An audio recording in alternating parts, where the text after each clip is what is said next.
Muito boa noite, senhoras e senhores que nos acompanham através das redes sociais da Prefeitura Municipal de Mucambo.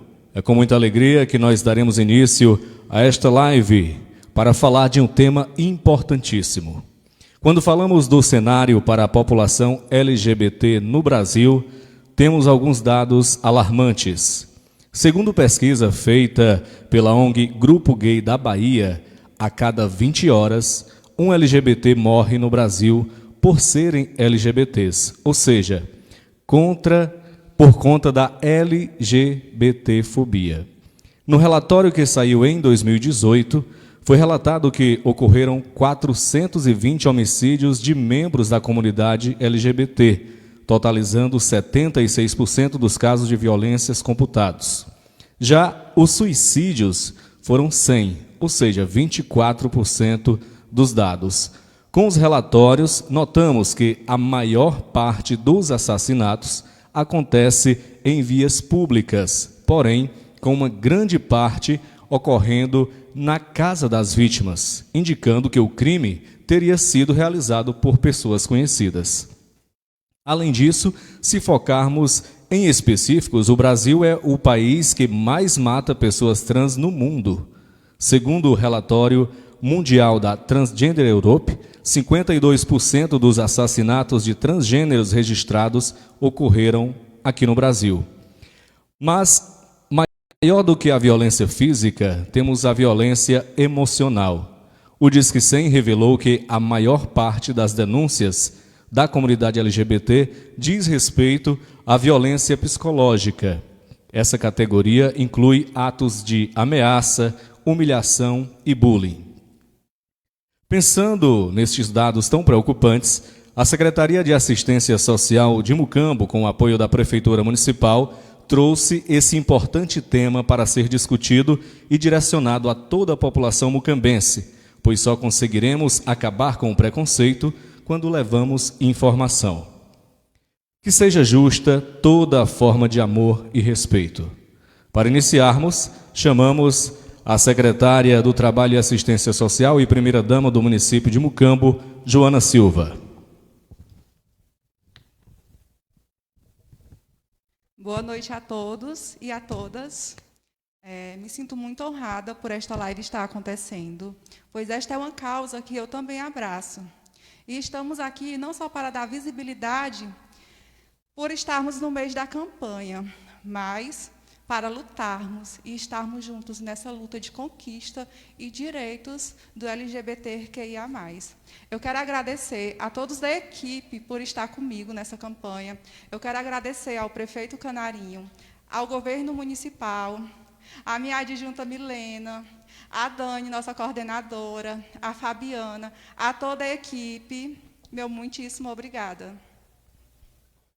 Obrigado, Joana Silva, a secretária do Trabalho e Assistência Social do município de Mucambo, que traz esse tema tão importante para você que está em casa. Vá compartilhando, repasse para os seus amigos, repasse esse tema de suma importância para todos os mucambenses e, é claro, todos que estão nos acompanhando Brasil afora. É um tema pouco discutido e que precisa ser levado para o máximo de pessoas possível. Nós teremos hoje uma roda de conversa para levar informação para você que está em casa, que tem pouco conhecimento desses dados e precisa aprender um pouco mais de respeito a esta causa. Gostaria de convidar a mediadora deste momento, a psicóloga do Centro de Referência da Assistência Social, Fabiana Costa Fernandes, que vai, com uma roda de conversa, daqui a pouquinho, iniciar com o Sérgio Abreu, que é agricultor familiar, educador popular, dirigente sindical e acadêmico do Serviço Social. Bem-vindo, Sérgio. Márcio Shelley, acadêmico de psicologia, pesquisador sobre a temática LGBTQIA+, e sofrimento psíquico. Bem-vindo, Márcio. Gloss Alves, ativista dos direitos humanos, presidenta da Associação das LGBTQIA+, de Massapê, Ceará, por 3 vezes foi escolhida delegada para presentear o Ceará em Brasília, Distrito Federal, na Conferência Nacional LGBTQIA+. Bem-vindo, Gloss, bem-vinda. Quem vai conduzir agora, né, é a nossa mediadora, Neste momento, você que está em casa, aproveite para fazer o compartilhamento.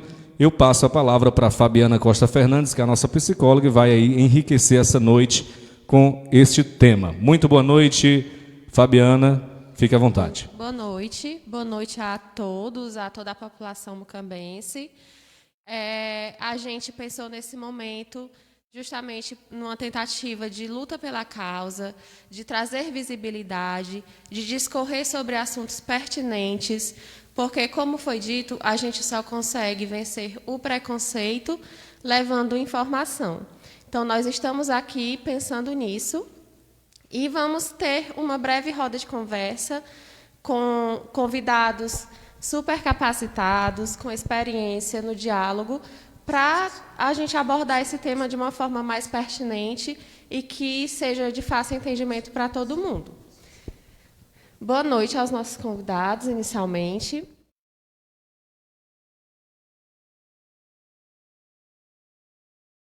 Para cá, tentei ouvir alguns colegas, né, que fazem parte do movimento LGBT, o que seria interessante a gente discorrer e levar para a população também.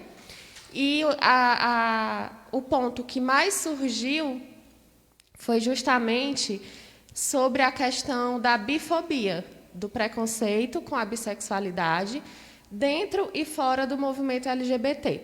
O que vocês têm a falar sobre isso? Bom, boa noite. Primeiramente, agradecer pelo convite de estar aqui, agradecer ao governo municipal de Mucambo e a toda a equipe que nos acolheu muito bem. Em relação à bifobia, é muito complicado porque hoje ainda tem um preconceito muito grande com a comunidade LGBTQIA+, mas algumas parcelas, algumas representações dessa comunidade continuam sofrendo um preconceito ainda maior. Quando digo isso, aí a gente inclui, por exemplo, as pessoas trans e as travestis, e quando você direciona para as pessoas bissexuais, ainda tem muito um discurso de uma invisibilidade, de um disfarce, vamos colocar assim. E aí vem aquele discurso popular de a pessoa diz que é bi porque não tem coragem de assumir que gosta do mesmo sexo ou do mesmo gênero, enfim.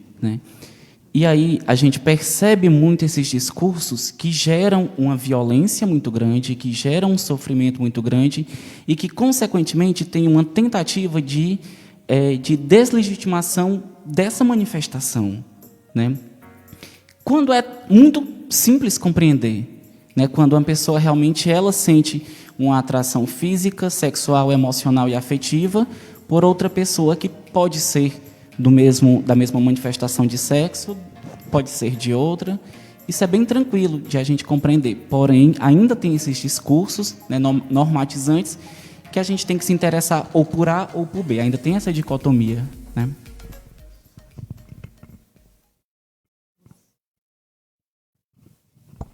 Boa noite a todos e todas e todes.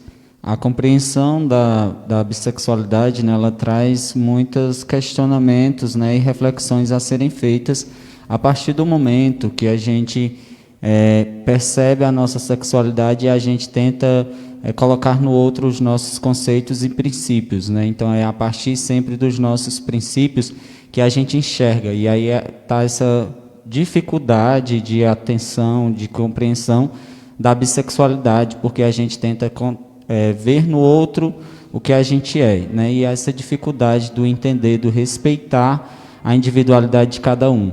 Essa compreensão que a gente deve perceber que ela deve ser vista, ou deve ser a gente se colocar no lugar de escuta, na verdade, porque a gente sempre quer o lugar de fala, mas para a gente ter essa compreensão do que é ser bissexual, homossexual, transexual, eu acho que a gente precisa, antes de falar em lugar de fala, falar em lugar de escuta. Se eu não sou essa pessoa com a bissexualidade, eu acredito que eu devo me colocar no lugar de escuta e dar a oportunidade para essa pessoa falar e eu ficar em silêncio até ouvir e ter essa compreensão.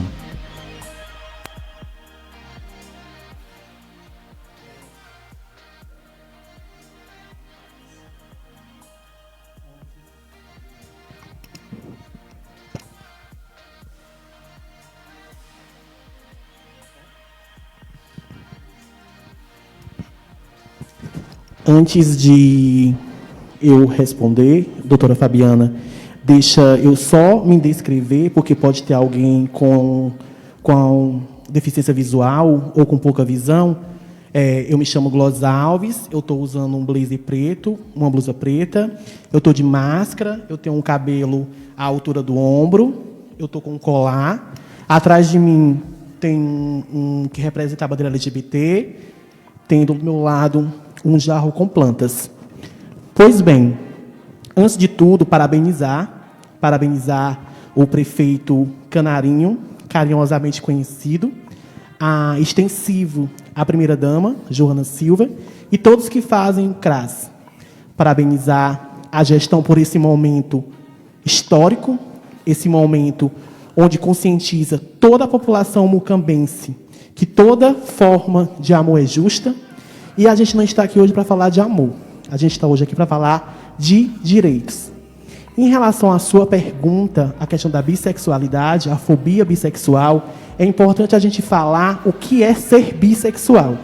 Ser bissexual é uma pessoa que gosta do gênero masculino e feminino, e que está tudo bem, e que não é anormal, e que não é pecado, e que não é doença. A bissexualidade, como a homossexualidade, como a transexualidade, como ser homossexual, é fonte de alegria, é fonte de prazer, é fonte onde buscamos o amor e a razão para viver. A gente erra, a gente peca. É errado quando fazemos alguma coisa sem amor nem razão. Então, viva o amor e muito obrigado. Estou muito feliz de estar aqui.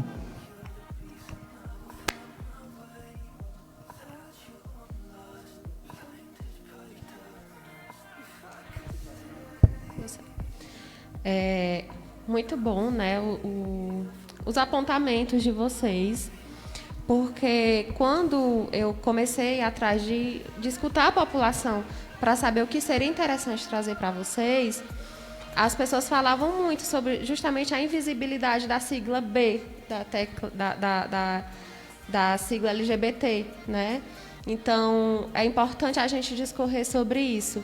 E a gente sabe que o movimento tem todo um histórico de lutas, não apenas aqui no Brasil, mas no mundo inteiro. Pessoas morreram, foram assassinadas, para que o mínimo de direitos que hoje vocês têm pudesse, né, estar acontecendo. Mas a gente sabe que ainda tem muito o que caminhar, a gente ainda tem muito o que percorrer.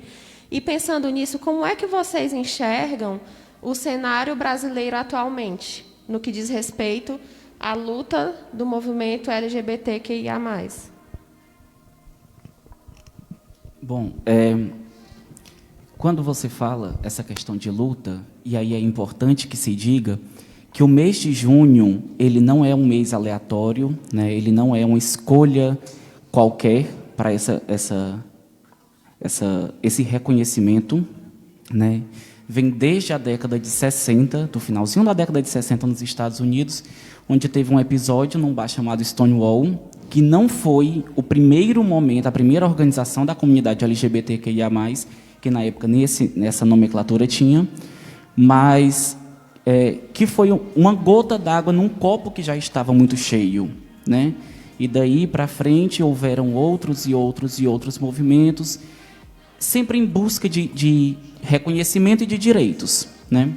E aí quando a gente fala, por exemplo, do mês do orgulho LGBT, a gente está falando de um orgulho de uma luta, de uma luta que através das décadas sacrificou muitas figuras, sacrificou muitas pessoas, para que hoje nós tivéssemos um espaço de fala desse e nós tivéssemos alguns direitos, né?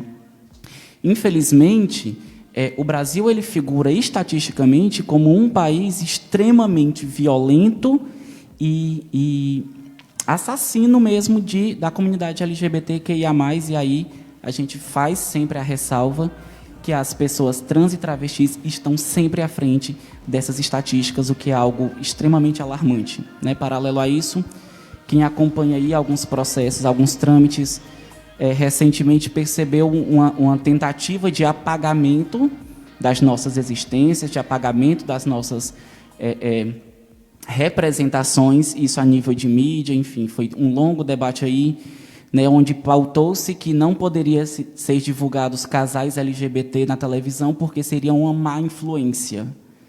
Né, mas aí a gente liga a televisão no horário nobre e tem outras milhões de questões como assassinatos, violências, enfim, né, e não são má influência. Né, é por aí que a gente tem que pensar qual é essa lógica que o Brasil está colocando, né, para a comunidade LGBTQIA+.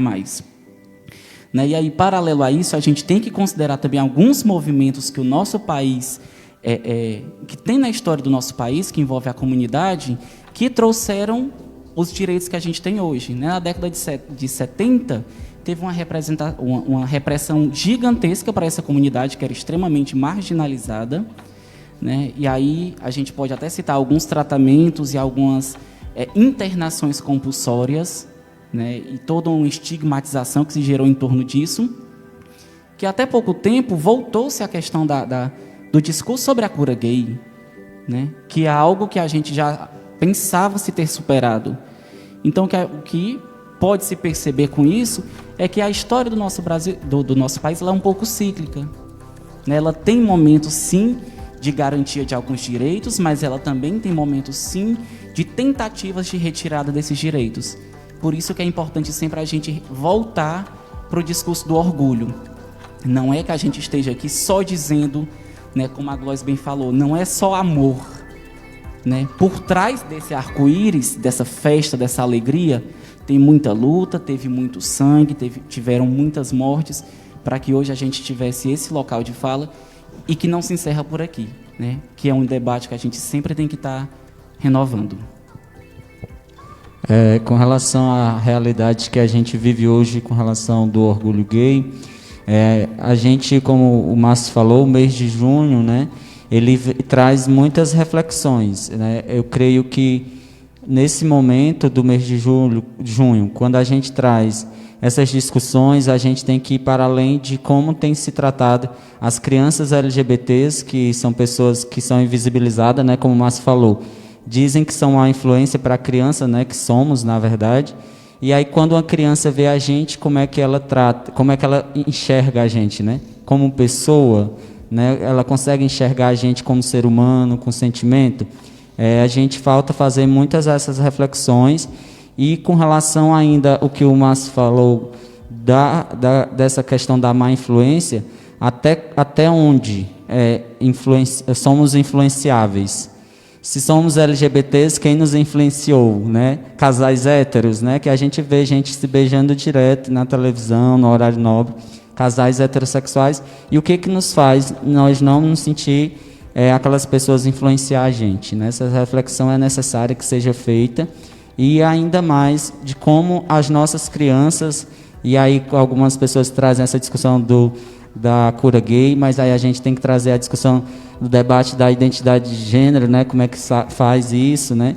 E aí dentro das escolas, né? Como é que nossas crianças são tratadas? Essa realidade não é muito diferente. Toda criança LGBT, e é importante que se diga crianças LGBTs, porque a gente um dia já foi criança e desde quando a gente nasceu a gente é LGBT. Então existe.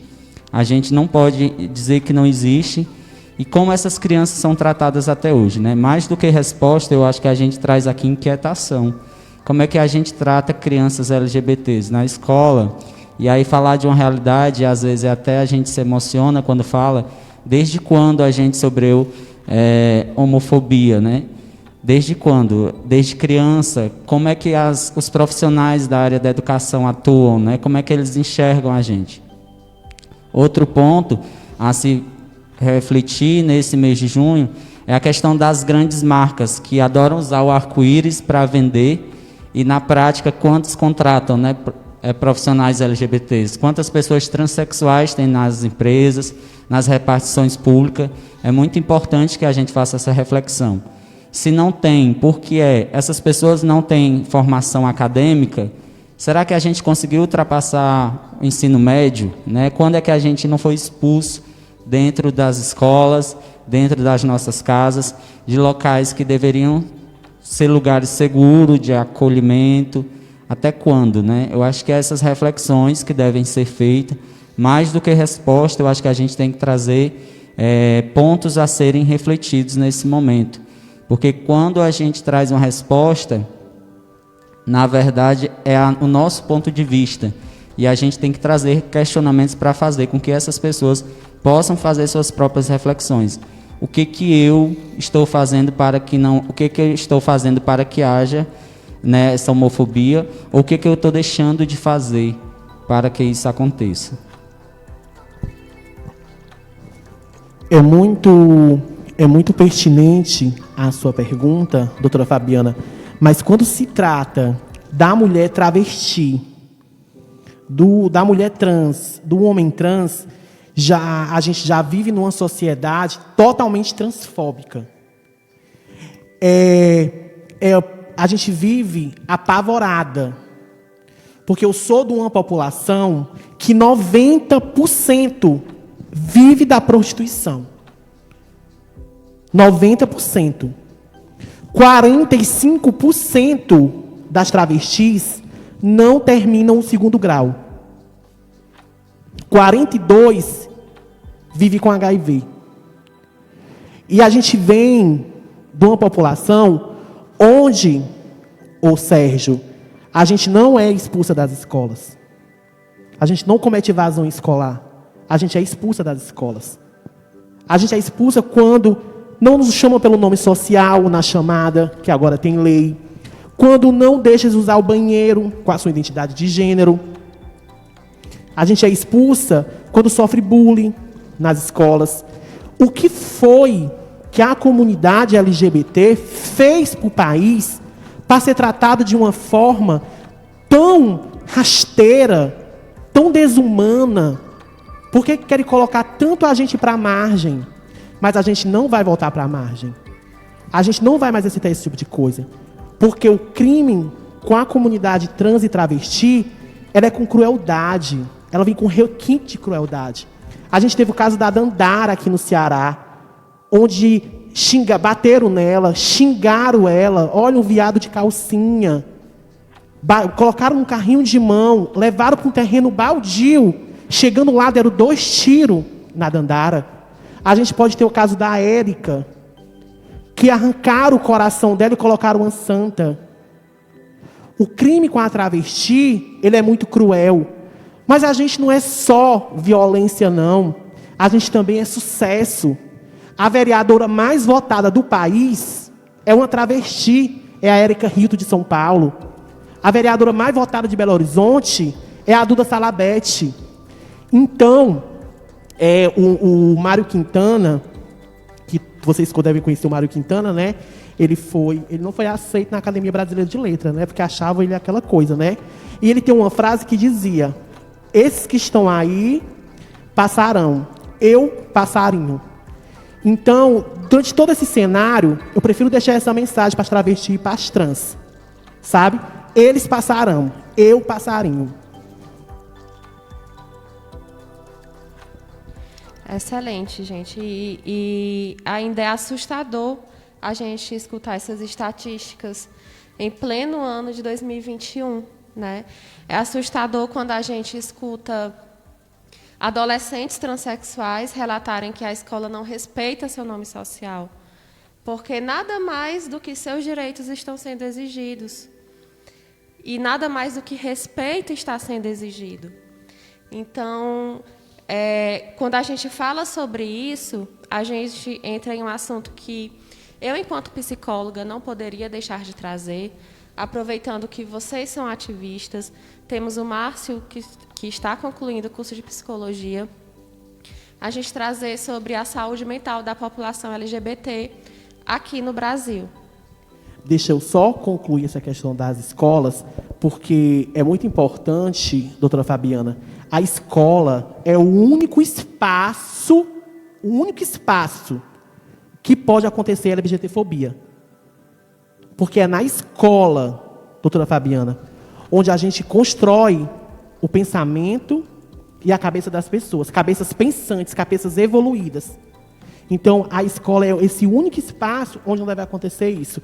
Então, faço o apelo aqui a todos o público LGBT que está nos vendo nesse minuto, que voltem para a escola. se for expulso das escolas, que voltem para a sala de aula. É muito importante a busca ativa atingir o público LGBT. Então, voltem para a sala de aula. Vocês têm muitos direitos, e contem com o CRAS, contem com a doutora Fabiana, contem com a secretária de Assistência Social, a doutora Joana Silva, que é secretária de Assistência Social como profissão, né? Ela é a primeira-dama como função, secretária de Assistência Social como trabalho. Então, não fiquem desamparados, sozinhos. Voltem para a escola. Vou passar para o meu amigo para responder sua pergunta primeiro. Bom, em relação à saúde mental, não é isso? A gente percebe que a LGBTfobia no Brasil, ela é notícia quando ela chega ao extremo, né? Quando acontece um assassinato, quando acontece algo que realmente cause um impacto, que realmente choque.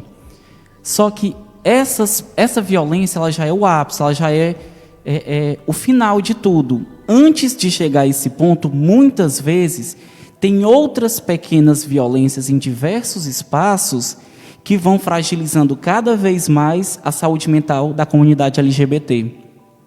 Começa com uma piada, com um comentário, com um desrespeito, com uma não aceitação, com uma expulsão de casa, com a expulsão de diversas instituições, né? Com um tratamento inadequado, seja na escola, seja num posto de saúde, seja em qualquer serviço que se procure, né? Então, assim, são diversas as violências que a comunidade LGBTQIA+ sofre diariamente e que isso resvala na saúde mental. Isso resvala em muitos quadros de ansiedade, de depressão, diversos transtornos, inclusive chegando ao ponto da comunidade LGBT chegar ao suicídio, ou pelo menos cogitar ou tentar, né, essa alternativa. E aí fica muito claro que a gente diga aqui que não se busca fugir da vida, sair da vida, se busca sair do sofrimento. Hoje, no Brasil, algum membro da comunidade LGBTQIA+, ter o apoio da família é um privilégio. Muitos têm, mas a grande maioria não tem. E aí as violências começam nesse ponto. As violências começam quando a família, por exemplo, não aceita, ou chega ao extremo de expulsar de casa, a violência física, violência verbal, chantagem, né? Tem diversos modos aí de você ferir alguém, né? E tudo isso causa um impacto muito severo. Tudo isso fragiliza, tudo isso tira essa vontade e esse brilho que a comunidade LGBT tem, né? Por isso que naquela hora eu fiz o trocadilho com o arco-íris. Por trás dessas cores tem muitas outras, né? Por trás dessa festa, por trás dessa alegria, tem muito sofrimento que precisa ser considerado. Não é só aquela notícia do jornal do assassinato, do sequestro, enfim, da tortura. Não é só isso. São pequenas violências todos os dias que desembocam lá na frente em algo muito maior. Com relação a quando parte da saúde mental, eu gosto muito de lembrar da vivência enquanto criança, né? Que aí, como o Márcio trouxe, é dentro de casa mesmo, que dentro das escolas, que acontece, como a Glória falou, que infelizmente acontece, quando começa a corrigir nossos trejeitos, né? Anda como homem, fala como homem, seja homem, homem tem que namorar, tem que várias garotas. Então, essas cobranças do dia a dia, essas cobranças de familiares, né, que começam a fazer essa violência psicológica na pessoa, tanto nos trejeitos, nos comportamentos, nas amizades, que a gente começa, às vezes, até deixar determinadas amizades por questões de cobrança. E aí essas cobranças, eu acho que é uma das primeiras violências que acontece dentro de casa e dentro da escola. Quando não se encontra esse apoio dentro de casa, é muito complexo, porque aí a tua vulnerabilidade aumenta na rua, nos espaços, quando chega nas instituições. E aí fazer também, né, mais uma vez, puxar para a reflexão como as instituições têm nos tratado enquanto população LGBT, né? Aqui foi feito e é bacana quando o CRAS, né, tem essa linha de pensamento da necessidade de trabalhar com essa população. A secretária trouxe essa discussão e aqui no município do Mucambo, eu como uma pessoa aqui da cidade, né, vendo pela primeira vez esse debate, é muito importante. Eu senti, quando eu recebi o convite, eu me senti muito feliz, porque eu acho que é a partir da conversa, é a partir da escuta que a gente começa a debater, e é importante que cada educador e educadora do nosso município comece a fazer essa reflexão, como é que o seu educando e educando dentro da sala de aula é tratado, nos espaços, né? E é muito importante ficar atento e atenta como essa criança chega nas escolas. Sempre eu trago para essa vivência e para esse ponto da criança, porque eu sei que é aí que as violências começam, e é muito importante que todos saibam que as crianças LGBTs existem, e é a partir daí que nós estamos aqui, adultos, né? Essas violências, essa reflexão enquanto criança.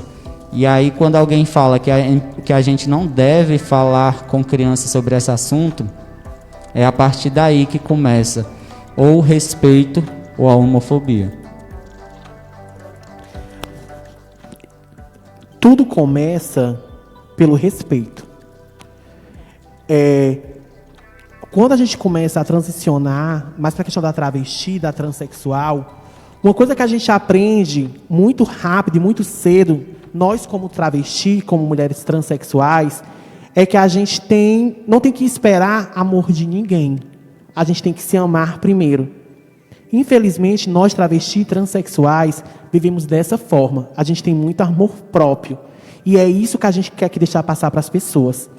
Se nesse momento você está, no momento de pandemia, onde se aumentou muito o índice da questão da saúde mental fragilizada dos LGBT, você que está em casa, sofrendo, busque outra alternativa de amigos, de famílias.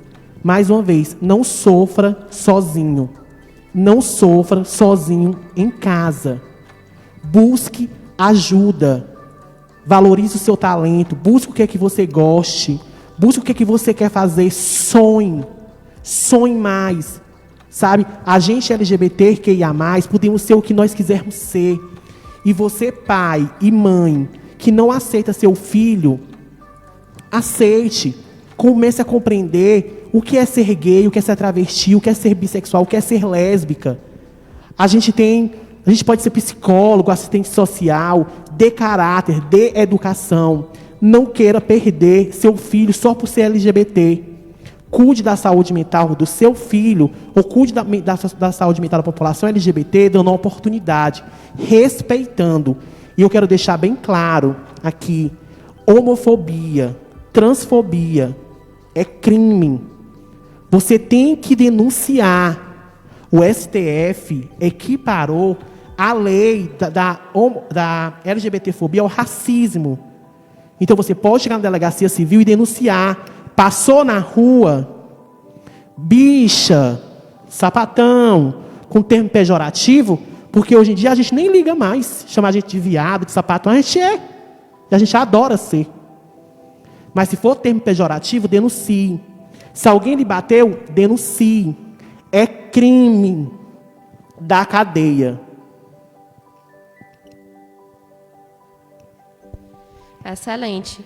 E assim, gente, para a gente, né, concluir esse momento, eu queria saber o que vocês gostariam de falar, tanto para a população LGBT, para os que não são LGBT, mas que abraçam a causa, né, que estão juntos com a população, lutando pelo fim desse preconceito, pela desconstrução da população, para toda a população no geral. O que vocês têm a dizer hoje? Como a Gloss falou muito bem, né, tudo começa com respeito, né? Então, seja para as pessoas da comunidade LGBT ou para as pessoas que não fazem parte, mas que abraçam a causa, ou para quem quer conhecer, quer, né, se aproximar disso, tudo começa com respeito. É você compreender, você respeitar e você aceitar que o outro tem sim as suas vontades, os seus desejos e as suas manifestações, e que está tudo bem. Está tudo bem a gente viver na diferença e na diversidade.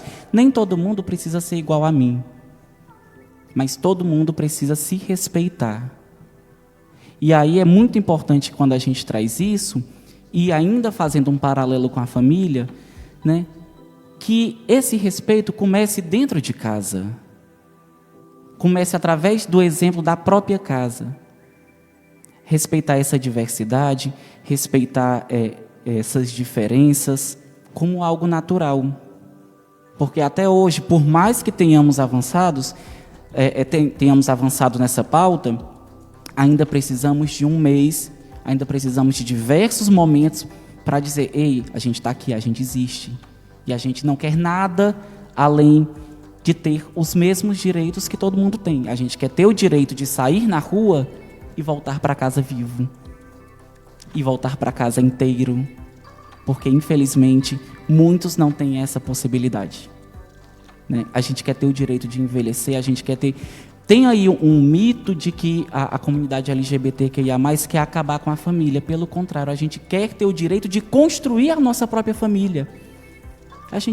Então, nós só queremos os mesmos direitos. E, para finalizar, só dizer que ninguém está sozinho. Né? Se alguma pessoa que está ouvindo, que está assistindo, se sentir sozinho, se achar que está desamparado, ninguém precisa passar por esse sofrimento, por essa angústia, por esses sentimentos sozinho. Né? Busque ajuda, busque profissionais, busque alguém da sua família que você confia, que você conhece, busque seus amigos, mas busque apoio. Ninguém precisa passar por isso sozinho. E que está tudo bem nós sermos como nós somos. A gente não é obrigado a ser igual a ninguém, nem ninguém é obrigado a ser igual a gente. Mas a gente tem a obrigação de respeitar e de compreender o outro. Nesse momento, né, eu acredito que nós precisamos mais do que nunca escutar. A população LGBT ela é entendida a partir do momento que a gente escuta. Como foi falado, ninguém é obrigado a saber de tudo, né? E aí, nesse momento que a gente se coloca, se eu não conheço essa pessoa, se eu não sei quais são os sentimentos dela, como se manifesta isso, a gente deve se colocar no lugar de escuta. Importante compreender também que a gente, como cidadão de direito, a gente cumpre com os nossos deveres, né? A gente trabalha, a gente paga imposto e a gente tem o direito de ser respeitado. Com relação à individualidade de cada um, como o Márcio trouxe, é importante que a gente compreenda que os sentimentos, os desejos de uma pessoa não vai influenciar no meu.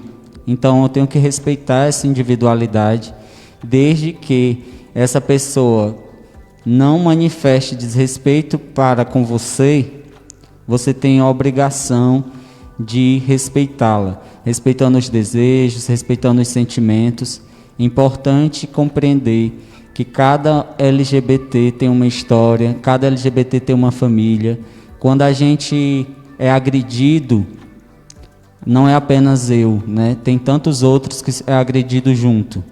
Então, quando você busca respeito pela população LGBT e você fala que tem um amigo LGBT e você trata ele com carinho, mas quando você encontra outro na rua e você o desrespeita, você também está desrespeitando seu amigo, você também está desrespeitando seu familiar.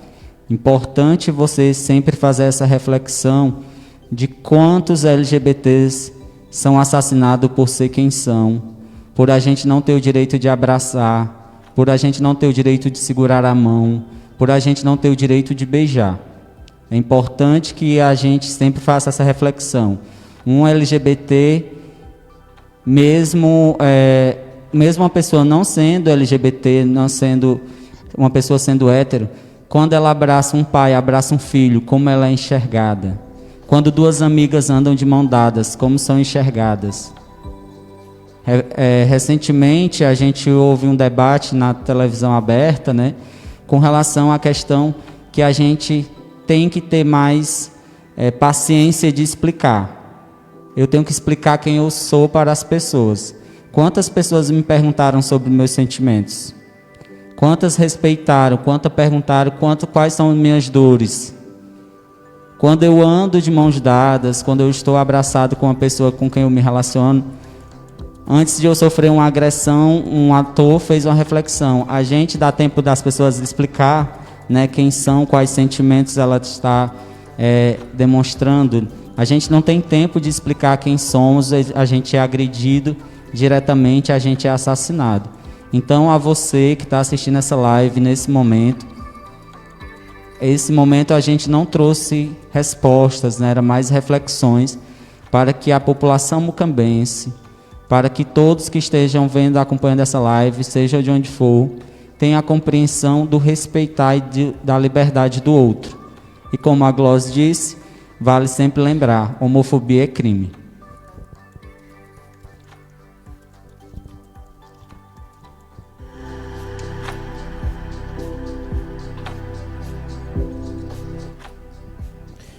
Eu queria agradecer uma vez mais, parabenizar a gestão pública, ao prefeito Canarinho, a extensiva a todos que fazem o CRAS, a você, na pessoa da amaticíssima primeira-dama, Joana Silva, que eu abraço a todos os mucambenses, correto, Sérgio, mucambense, que eu abraço a todos os mucambenses, em especial a população LGBTQIA+, que é a nossa população, a população de trans e travesti, que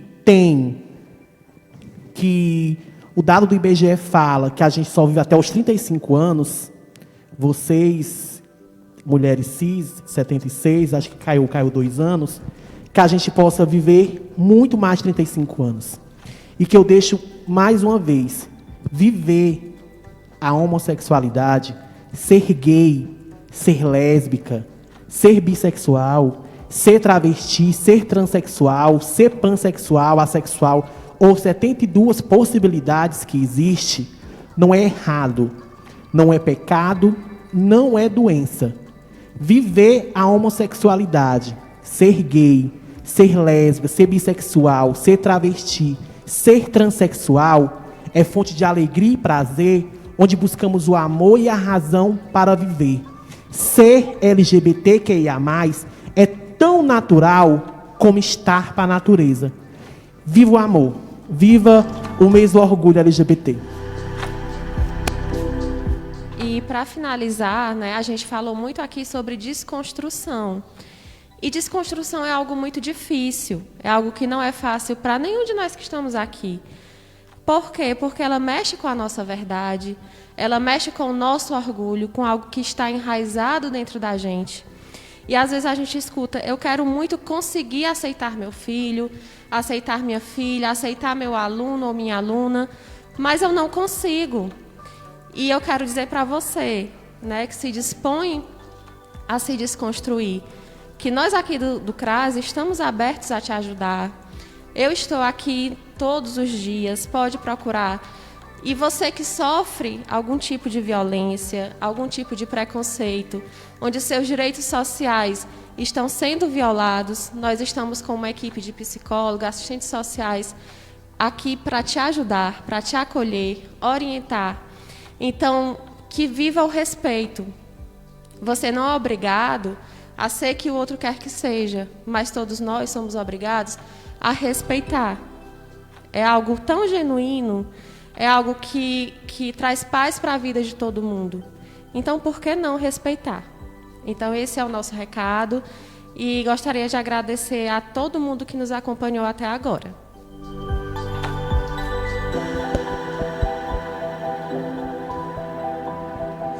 Muito bem, muito obrigado a todos que estão nos acompanhando através das redes sociais da Prefeitura Municipal de Mucambo.